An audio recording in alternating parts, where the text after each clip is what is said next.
Another pandemic is raging in our country.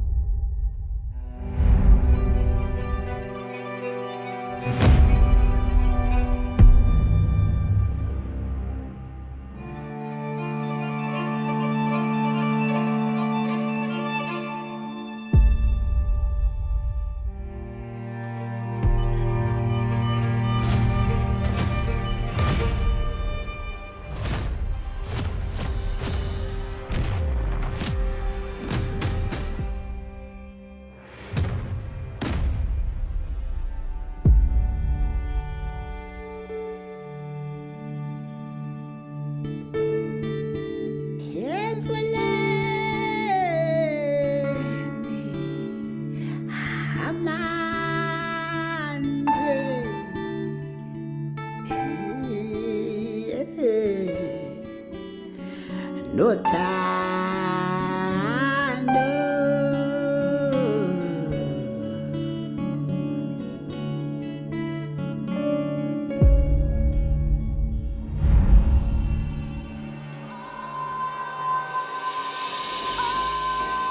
Oh, my Lord,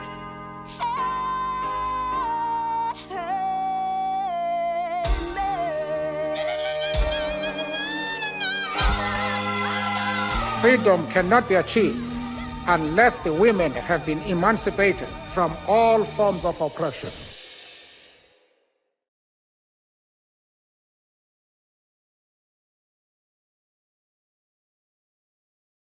Thank you for joining us today as we discuss a pandemic so dangerous and far-reaching that it affects 35% of all women globally. To put that into numbers, that's close to 1.5 billion of our global population. This pandemic, so dangerous and debilitating that it leaves wounds and scars, which, though sometimes invisible, have long-lasting effects on their victims. Scars that run so deep that they cause pain and suffering for an entire lifetime, often leaving victims without any form of help or support, and in most cases causing them to continuously relive the trauma as there simply is no escape. My name is Asha Patel, and I head up marketing for Google in South Africa and ads marketing for Sub-Saharan Africa. I'm also the mother to a 2.5-year-old daughter, Mila, and a week away from bringing a little boy into the world. So this topic is a topic that weighs heavily on me as I try to figure out my own role in the fight against gender-based violence. As coronavirus continues to spread across the world, African countries have registered a massive surge in cases of domestic and sexual violence. In May, South Sudanese activists protested the gang rape of an 8-year-old girl by 3 men while holding her mother at gunpoint in the capital, Juba. Also in May, in one of his national COVID-19 addresses, South African President Cyril Ramaphosa decried that the scourge of gender-based violence continues to stalk our country as the men of our country declared war on the women. Within the first 7 days of lockdown, South African police had received 2,000 reports of gender-based violence, and calls to the government-run Gender-Based Violence and Femicide Command Center had reportedly doubled. In early June, Nigerians woke to the news of 22-year-old microbiology student Vera Uwela Omasawa and 18-year-old Barakat Bello, who were raped and killed 5 days apart. In Machakos County in Kenya, 4,000 girls became pregnant in the 5-month period to June as children stayed home due to COVID-19 closures. Similar trends were reported in neighboring Uganda, and the list goes on. Many of these cases are as a result of statutory rape. The majority of cases of sexual violence are perpetrated by people known to the children and to the women.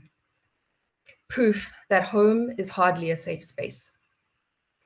We're here today to gain a deeper understanding of gender-based violence, the psychology behind it, the effects on on victims, and importantly, on what we can all do to address it. With that, it's my great pleasure to introduce our esteemed panelists today. And I'd like to start with Anne. Anne Githuku-Shongwe is the representative for UN Women's South Africa Multi-Country Office, which is responsible for women's empowerment and gender equality in Botswana, Lesotho, Swaziland, Namibia, as well as South Africa. Anne brings to her role 20 years of experience as a senior international development professional, including with the United Nations Development Programme across Africa and managing US scholarships for African graduate scholars. Welcome, Anne. Buyisile Mncina is a practicing counselling psychologist, director at Ribasadi Mental Health Associates, as well as a sessional lecturer at Wits University. She's known to be a critical thinker and a thought vessel in psychosocial and socio-political discussions. She is engaged in the discussion of gender-based violence, both in academic spaces as well as in her private capacity, and remains committed to the meaningful and sustainable change. Hello, Buyisile. Welcome. Good day, everyone. Thank you for having me. Leanne Stillerman is a clinical psychologist with an interest in trauma and the intersection between psychological dynamics and social issues. Leanne has worked in the community settings and in her private practice, conducting psychotherapy with individuals from different walks of life. Thank you for joining us today, Leanne. Thank you for having me. Thanks for the opportunity to engage. Oluwaseun Ayodeji, Osowobi, is a gender equality advocate and sexual gender-based violence prevention and response expert.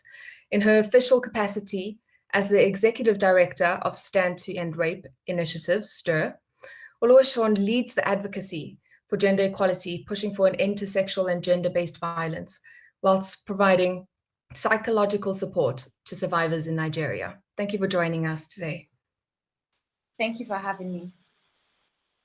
Ladies, we're honored to have you speak with us and really thank you for your valuable time. We've just heard about the 2 young victims in Nigeria who lost their lives, 2 of many that actually will forever remain unnamed. Could you give us some insight into the context of gender-based violence in Nigeria?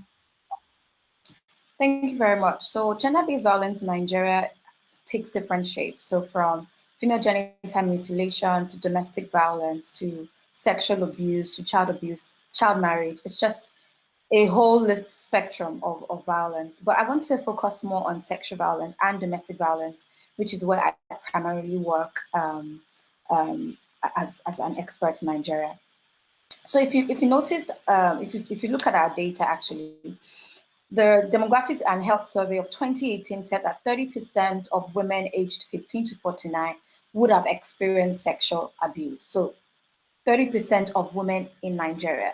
Nigeria has a population of about 200 million people, and about 99.8 million, if not over, are actually women. So if 30% of that number between age 15 to 29 has experienced sexual abuse, you can understand, you know, the enormosity of the crime in Nigeria. But I want to talk about lockdown because as a service provider, we experience a lot of cases in Nigeria. So first things first, you all heard of the case about Vera Barakat, but there are other cases you didn't hear about. These are people who are still alive, respect to those who have passed, but there are people who also experience violence in Nigeria during lockdown. And one of the key things that we noticed is while the cases were increasing, according to our Minister for Women Affairs, she said that about 3,600 cases were reported during the lockdown, 3,600 cases. And in April alone, there are about 390 cases of sexual violence in Lagos State. That's just one state in Nigeria, and Nigeria has 36 states. So you can understand how many cases we're getting every month and on a daily basis. But one of the things to highlight is the pandemic actually contributed to it, because now women and girls are in close proximity with their abusers. And if you understand the power dynamics in Nigeria, I mean, it's a man's world in Nigeria, which we're constantly trying to change to ensure that there's gender equality. But there are women who make money and give it to their spouses. There are women who are responsible for the welfare of their families. But during the lockdown, they are unable to work, which means their partners are more aggravated, they are more upset with them because there is no income coming in as it used to be before the lockdown. And so there are a lot of domestic violence cases and sexual abuse as well. I mean, while trying to understand what could have contributed to it, for me, it just goes to show that once people are in close proximity with men or women in some cases, but I want to talk about men now, but violence is bound to occur because if you look at Vera's case and Barakat, these are university students. Vera went to a church to read. So it's not as if she's in close proximity with a partner or with a man. She just went to a church building to read in preparation for examination. She was raped and killed in the church. Barakat as well was a student as well who was raped and killed. So it just goes to show that it doesn't, while proximity is important, there is an underlying factor in sexual violence in Nigeria, which is abuse of power and autonomy. Men do not seem to respect that women have their agencies and can determine when they want to engage in sexual activities or not. Whether they're in places we regard as safe, being churches and homes, or they're in spaces we regard as unsafe, being markets or at the park, women are violated regardless of where they are. So it means that really there's nowhere we can call a safe space.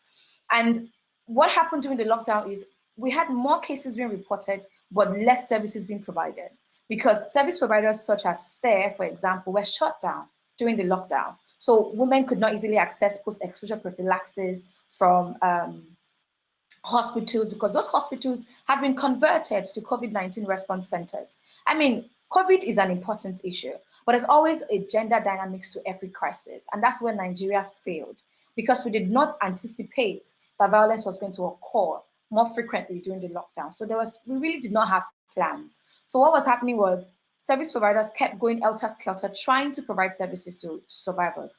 The police as well, who is mandated to document cases and investigate rape cases, were also at the front line trying to enforce the lockdown. So when a survivor goes to a police station, there is nobody there. Before they even get to a police station, they are arrested because you're not supposed to be walking during that period.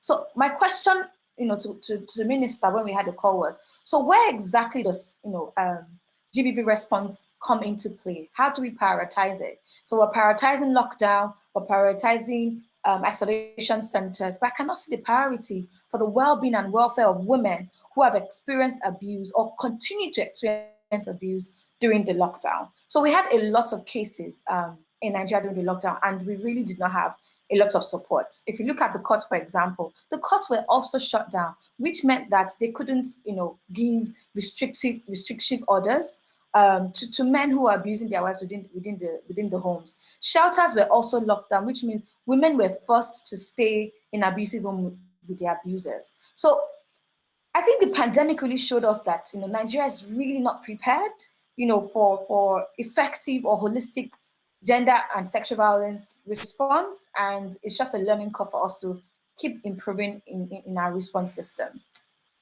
Thank you. Thanks, Oluwaseun. Now, Leanne, you're a clinical psychologist, and I think a question that we all actually grapple with and struggle to really understand is why. Why does gender-based violence exist in our society? Could you give us an insight into this? So when we look at trying to understand the scourge of gender-based violence in our society, I think we need to look at different levels. We need to look on the societal external level of forces in our society, as well as what we would call the internal psychological or intrapsychic level in terms of the psyche of men. So when we look at external factors, we know that in South Africa, we come from a culture of violence, where violence is almost a currency, where we've been brought up witnessing brutality and violence between men and women, and this has an impact on all of our psyche. Then at the level of attitudes, people's attitudes, studies have shown that in societies where certain gender norms and beliefs are perpetuated, those societies have higher rates of gender-based violence. For example, societies that laud a kind of dominant masculinity that might even see gender-based violence as acceptable or excuse it, societies that hold women responsible for men's behavior, as if men can't control their sexual and aggressive urges and women provoke men, those kind of beliefs. Beliefs about men being more valuable than women, with the idea of a woman's place, needing to put a woman in her place. So those kind of gender differential beliefs also promote a climate where gender-based violence can occur and thrive. Then I want to look more internally and intimately at the individual psyche, and we look at the level of fractured families. We know in South Africa that people experience a lot of trauma in their own family environments. There's a lot of fractured elements to family life, originating in dynamics of migrant labor, where both parents are not present, where men have been have felt powerless because of oppression, economic oppression, racial oppression. So the fabric of the family where men are reared has also been compromised and shaken, and that has impacted and brutalized the male psyche. So we look at families where men experience and witness violence, and then also internalize that as a model of relating.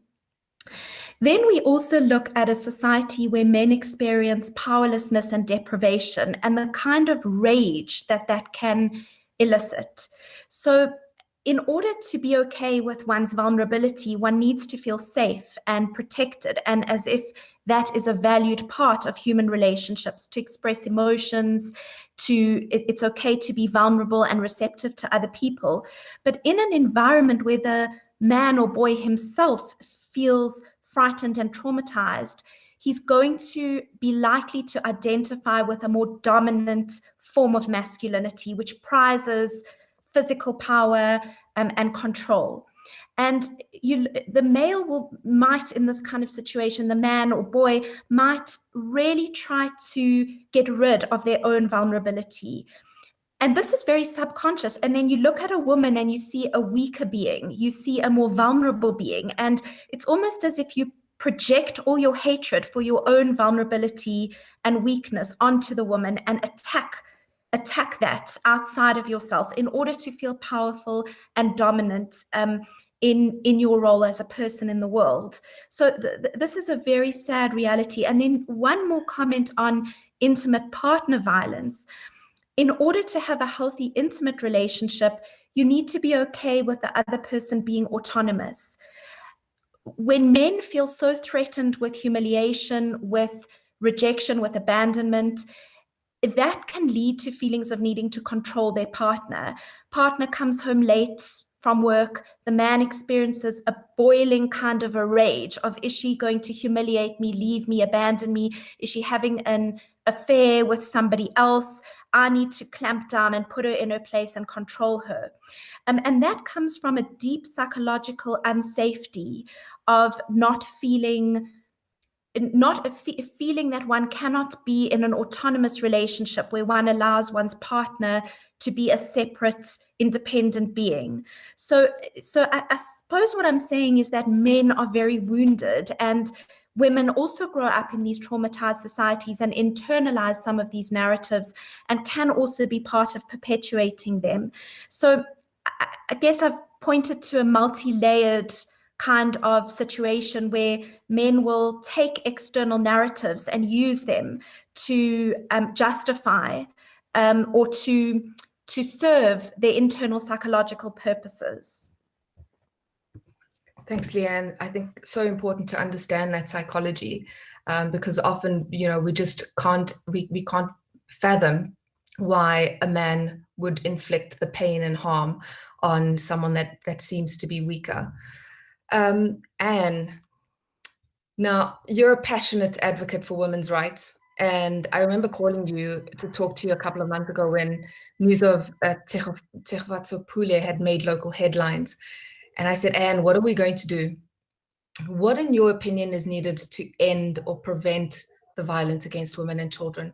And as a follow-up to that, I also know that UN Women is doing a lot of work in this space. So can you tell us about some of those initiatives and how we could all get involved? All right. Thank you so much, Asha. Thank you, Google, and to all my fellow panelists. Wonderful to listen to you.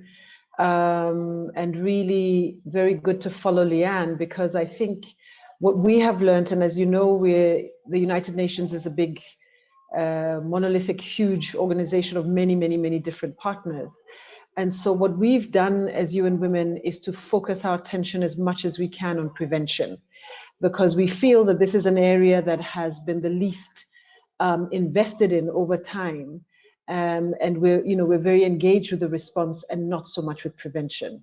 And so if we follow on Leanne's sort of layers of why men perpetrate, a lot of the work that we've been engaged in more recently, and I'll speak about this across Africa, is that we have really focused on how do we start shifting the kind of harmful practice and social norms that actually drive the culture of violence in so many of our societies. This is 25 years this year since the Beijing Platform for Action. And the Beijing Platform for Action was the world's blueprint for how to deal with gender equality. And 25 years on, when we did an assessment of what really is preventing us from achieving gender equality, top of the list was the issue of social norms and stereotypes. You may have laws, you may have programs, you may have investments even, but if our beliefs and mindsets and norms and practice continue to position us as Olu was saying, in a way that this is the culture of being the boss, of power, then that is what prevails. So we've done several things, and I'll just talk about a couple of initiatives. So one of the initiatives is, we're calling it the Kotla, and it is basically saying, we did an assessment of who holds culture, like who defines and influences and shapes this sort of patriarchal culture. And we identified really 4 main communities, or 4 main areas. The one is traditional leaders, and it varies from one African country to the next, but traditional leaders is a very important one. Another is the church and faith-based contexts across multiple faiths. The third one is the world that you guys come from, Google, which is why we invited you to join this membership of the Stereotype Alliance, which is, the world of media and advertising and the creatives and, film and music and pop culture, who, shape why I use a certain deodorant, and why I wear certain makeup, and why I even, what I think. I mean, you guys shape what choices I make, who I marry. I mean, this, because of how I've sort of created this frame in my mind that this is what is right. And I have this argument with my children all the time, because I can see the frames that are shaping in their mind from the media. So that's the third one. And then the other one is really trying to find where men hang out. So like men's hangout spaces, right? And so, if I begin with the traditional leaders, we started with a program called the Kotla system, the Kotla program, and we basically have invited traditional leaders from all over Africa. So we have traditional leaders from all over Nigeria. We have traditional leaders from all over, from Malawi, from Zambia, from Mali, and we bring them all together and have conversations about their beliefs about patriarchy, their beliefs about gender equality, their beliefs about men's rights to women's bodies. We've talked to them about some of the laws that perpetuate harmful practice like FGM, harmful practice like child marriage or child brides. It's really kidnapping and abuse of children. It's really rape in many instances. And so really working with them to push where they have influence to start changing that culture. I think the most famous story that we share repeatedly is a story in Malawi where we've had female, chiefs come forward to declare child marriage illegal. And actually the president declared it against the law. And as a result of that, 20,000 marriages of children who were under the age of 16, even not even 18, were annulled on the basis of that. So and they were then taken back to school. So the intention is literally to go take back all of these young women. Of course, men hide them because these, you know, there's huge advantages. We know about the Chibok girls and the stories behind a lot of that. But we also know about this story everywhere. I mean, I grew up in a community where this was the sort of culture of young girls being stolen and kidnapped and then married off.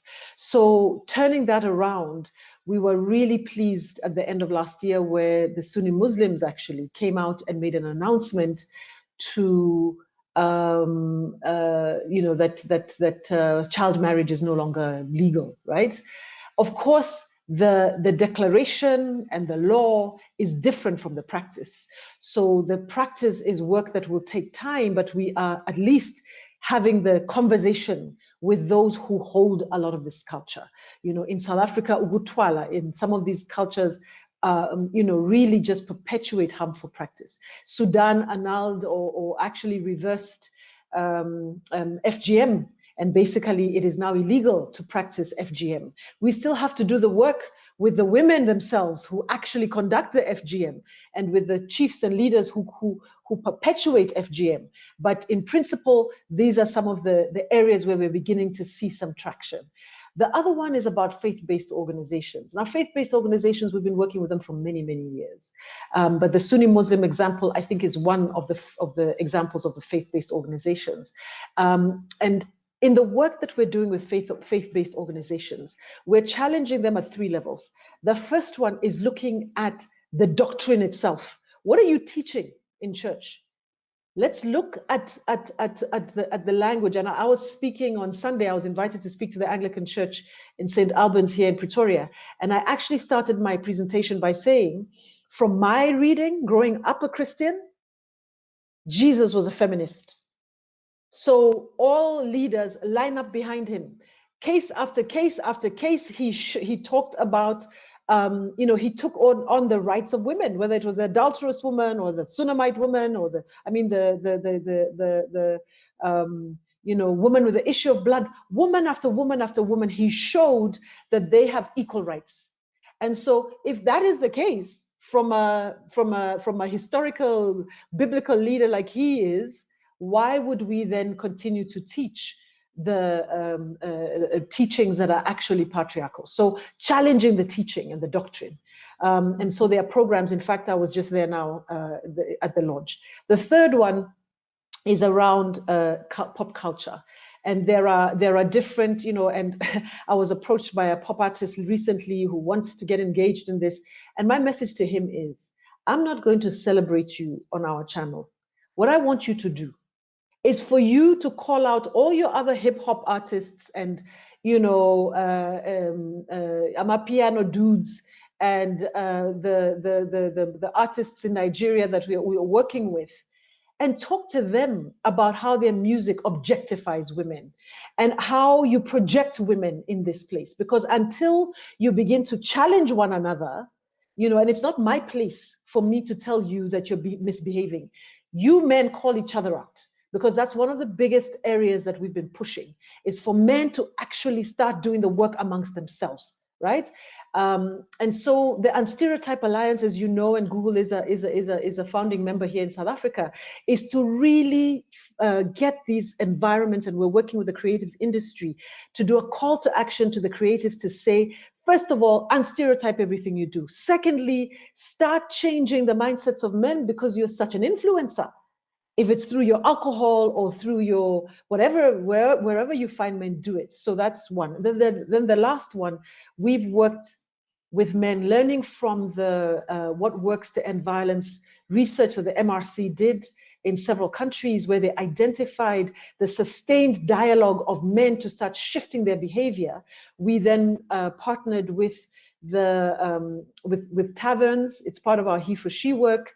And we work with taverns where men working with the church actually dialogue with one another and start challenging their mindsets and beliefs about women and violence, and they have conversations about if a woman walks in here with a crop top and a mini skirt, what does that mean? Does that give you the right to take her and violate her? And it's been amazing to see the change in conversation in these spaces where men are. And around the world and around Africa, we have programs with barbers, we have programs with stokvels, like investment groups of men, wherever men congregate.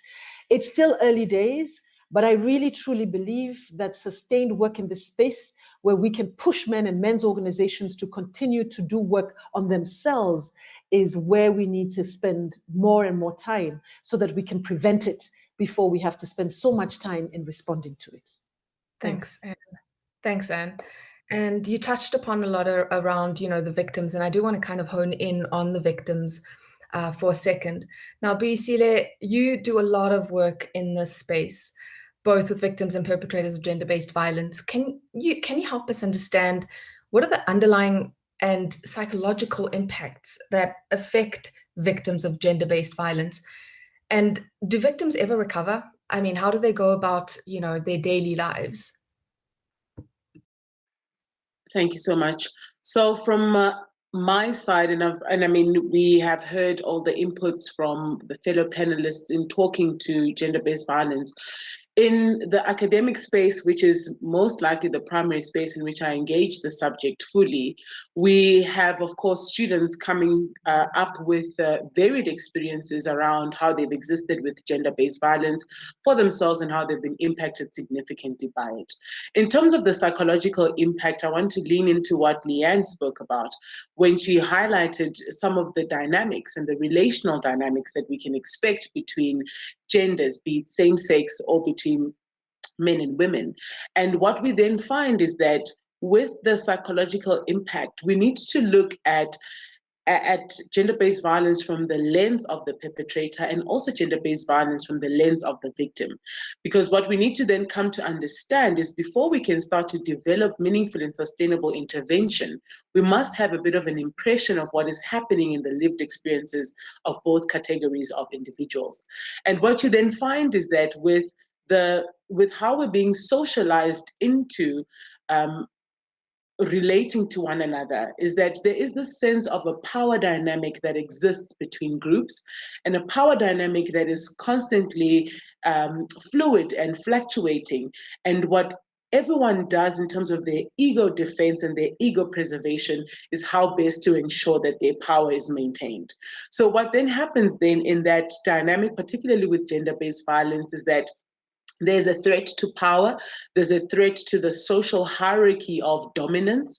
And what then happens is that there's now a pressing need to reassert how the male in this, let's just use the male in this context, to reassert his masculinity and his dominance. So there's quite a lot of discourses that kind of form and fold into how we start to understand gender-based violence. We know some of the discourses that are essentialist in their nature. We know some of the discourses that are socially constructed on our behalf that start to locate the victim into this particular expression of how they can exist in violence, and start to locate also the perpetrator in this sense and position of power in which they do not want to kind of relinquish by any shape or form, and in any given opportunity will want to consistently show the expression of power from time to time. So in terms of the psychological impact, firstly, we need to understand and go back to family systems and how those family systems have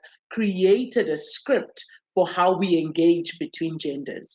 And once we understand that, with great intention, can we start to now unpack and look at the individual experience. Because what we want to try and move away from is placing tremendous accountability and value on the individual experience without the pressing and the pressing note of the systems in which they exist in.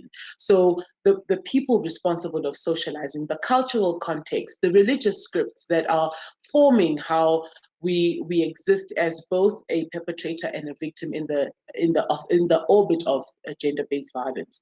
So what we then understand with the psychological impact is that it is far-reaching, and that what we see with gender-based violence is that it then starts to have a generational impact. So the fact that I am interacting with a violent and hostile partner as an adult without children will influence, there will be certain fragments of this interaction that are passed down generationally. And that starts to shape and form how I relate and how I start to assert the role of myself as a woman and the role of the men in how I usher in another generation, be it of my extended family or of my own. So what we then find is that it has a generational impact, but more so is that with gender-based violence, there's an appeal to an insecurity, there's an appeal to a complex of inferiority that starts to then locate victims in a certain pattern of wanting to play into the cyclic form of how they experience gender-based violence. And oftentimes you then find women in particular that I have interacted with say that they're seemingly attracting the same caliber of men.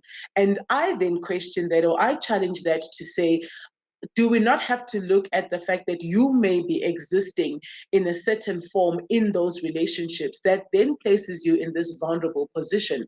So instead of placing so much power on the other and removing yourself and positioning yourself in this helpless position, let's also challenge and probe with insight and empowerment how you perhaps engage and how you perhaps facilitate the way that you exist in relational dynamics. So when you look at the psychological impact, we see that it is quite pressing and long lasting, but we also appreciate the fact that in terms of engaging with perpetrators of violence and victims of violence, change is something that is not too far-fetched. It is something that can be achieved and attained through that kind of adequate engagement and participation within rehabilitative structures and within psychosocial support structures just the same.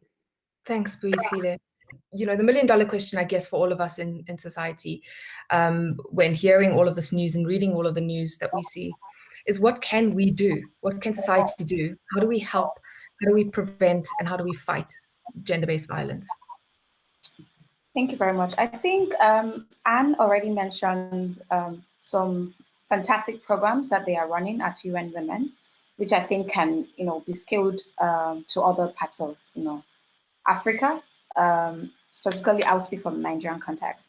So I definitely agree that there needs to be a behavioral shift in terms of people's knowledge, attitudes, and practices towards violence against women and girls. I've done a lot of community work, and when I interact with some of these men, they tell me, oh, this is what they are used to. This is the norm, right? This is what has been happening for about 5 or 10 years now, and this is what they've grown up to know as normal. Some men don't even know that rape is actually a crime. They believe there's certain stereotype that when a woman says no, she means try harder, or she's trying to make you know that she's not cheap. So they've internalized that narrative and they perpetrate violence, knowingly or unknowingly. But I think what we can do definitely is to intensify prevention, which is one of the key aspects of our work at STER. Engaging men, like Anne rightly said, sorry, I keep using Anne as a reference. She spoke almost everything I want to say. She already said it. Engaging traditional leaders, religious leaders as well, because if you remember, I think it was last year, there was a case against one of our popular pastors who had abused a woman. I would not mention her name out of respect. And when the news broke out, you would expect that society would take a step back and evaluate the story of the survivor and hold the accused accountable, but because of the kind of law that we practice, of course, everyone is innocent until proven guilty.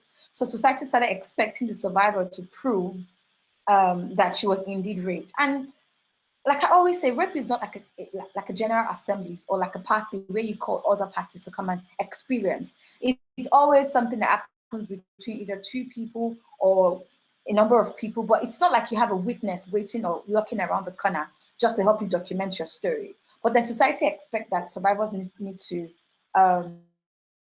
validate their stories and ensure that they believe that story, is true. But my question is, when I say that I've been robbed or, like maybe someone robbed my house, society doesn't ask me, oh, did you leave your door open? oh, can you show us a video of the thief, who broke into your property? There is a sudden, understanding towards, oh, there's a possibility that you were indeed, robbed. But when it comes to rape, there's an expectation that survivors need to prove beyond reasonable doubt that they were indeed raped. And this has to do with evidence. So either video evidence, voice recording, and all of these things. And I think society needs to really reevaluate how we even prosecute cases of rape, or how we even document these cases, because it's really difficult to document cases or prosecute cases where it happened 20 years ago. And thankfully, our National Assembly recently passed a bill to remove the statute of limitation, which means if a case happened about 15 years ago, you can't really get justice because there's a statute of limitation, preventing you from seeking justice. So as society, we need to look at the multidimensional phase. So the family structure, the community structure, the government structure, and just the structure of individuals in general. So how do we take cases of rape? How do we hold people accountable? So there's this STEM, we call it bystander intervention, where you see something happen to your favorite person or your relative who is perpetrating the violence, you look the other way, so far as you're not the one directly, experiencing that abuse. I think that practice needs to stop. I also think one key area that we need to incorporate into our response system is also psychotherapy for offenders. Because what we realized is when offenders are imprisoned and they are released, they tend to reperpetrate that violence. The prison system doesn't really change behavior. It only removes people from society and puts them in a confined area where they are not receiving contrary information as to what they already know. So for example, if you arrest me and jail me for raping someone, so far as you've not presented me with a counter information as to how to change my behavior and my patterns, the likelihood of me repeating that offense is very high. So that's one thing I think we can do just to further prevent, offenders, reperpetrating the violence. But I think the support we need to give to survivors also needs to be improved in terms of psychological support, medical support, psychotherapy as well. And if you look at sexual violence in Nigeria, once you are raped or you're abused, we tend to remove the victim from their homes, right? And put them in a shelter. What happens after the shelter? Do we reintegrate them back into their home? Do we resettle them? These are some of the things that we need to look at, in terms of structural government intervention. So I just, we just want to end there in terms of how society can actually help, prevent and support survivors going forward. Thank you. I'm now going to hand over to Mish. I know that we're almost out of time, but I think we've got a couple we've got quite a lot of questions on the dory, so we're going to just try and field a few. Thanks, Asha. So our first question is from Nitin, and he asks, what's the role of early education in setting up alternate models of masculinity? Do you think there's enough happening in this space? What else can we do here? In South Africa, the National Strategic Plan on Gender-Based Violence doesn't talk much about the role of early education, hence this question. I think maybe Anne can answer that for us.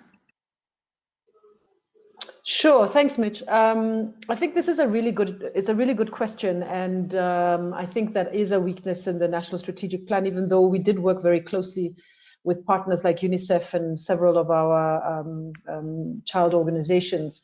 This is a very crucial one. Actually, data on perpetrators tells us that two of the biggest drivers of perpetration anywhere in the world is childhood neglect and childhood witnessing of violence.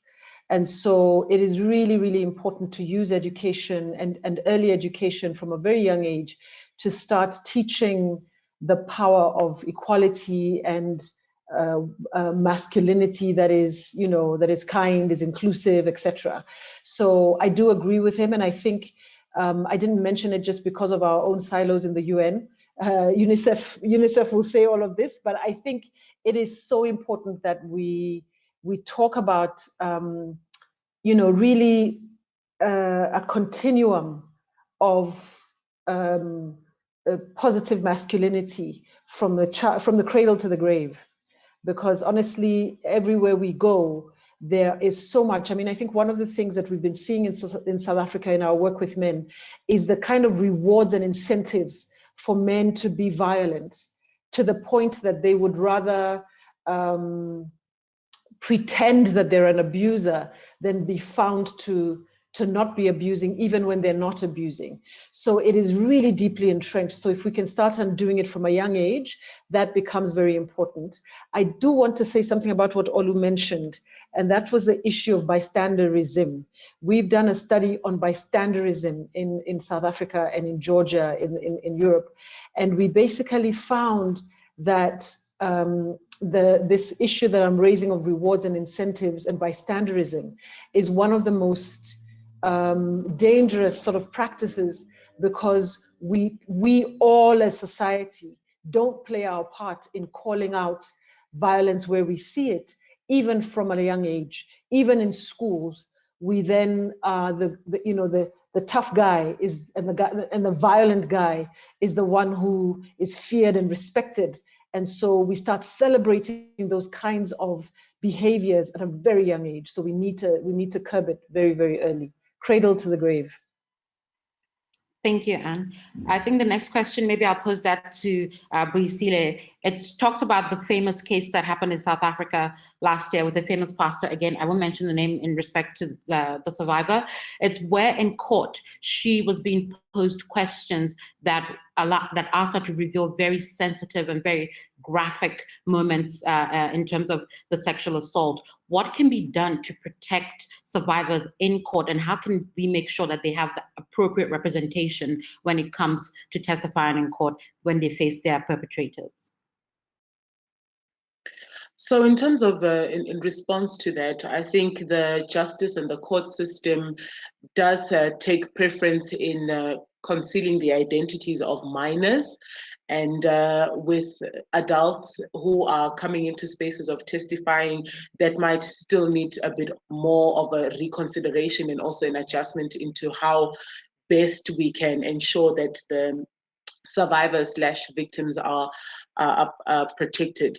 I think what becomes very important is to ensure that anyone who takes the stand is guided appropriately with a level of awareness and a level of insight of what they would potentially be facing in terms of public ridicule, in terms of their own sense of guilt, shame, and judgment towards what is happening, the overwhelming response of both support and people who would really like to locate them back into this culture of silence. So once they're able to understand that process, can they then be supported through efforts such as being able to take the stand and efforts such as being able to really appeal to justice from time to time. So that would be how we need to facilitate and ensure that survivors are supported. And also it's also to rely on the survivors' pulse on the matter.